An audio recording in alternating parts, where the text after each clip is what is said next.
Hello everyone.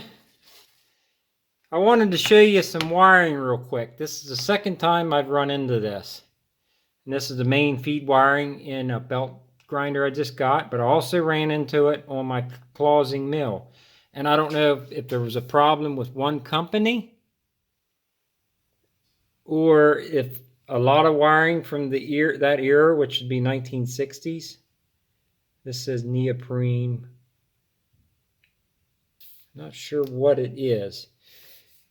I've already cut a foot off of this thing, and it does not get no better. Let me show you here what the deal is.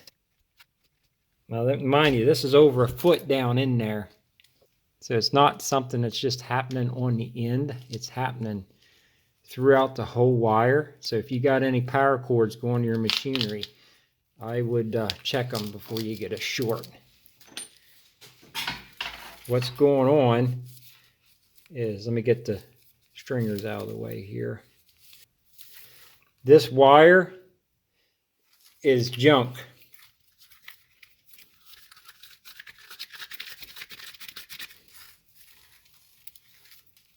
It's just, the insulation is just crumbles on it. It's brittle, like eggshells.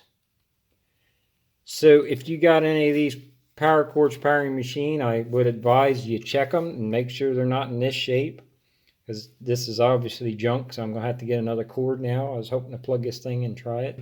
Good way to check it is you can bend it. Let's see if I can get it here where it's quiet. You can hear it crackle. Can you hear that?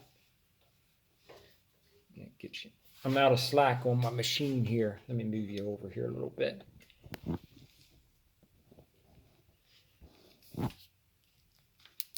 Hear that? That would be a good way to check it, but I do advise actually looking at this stuff. So that kind of puts a few-day damper on my project. But anyways, check your cords. Be safe. Thanks for watching.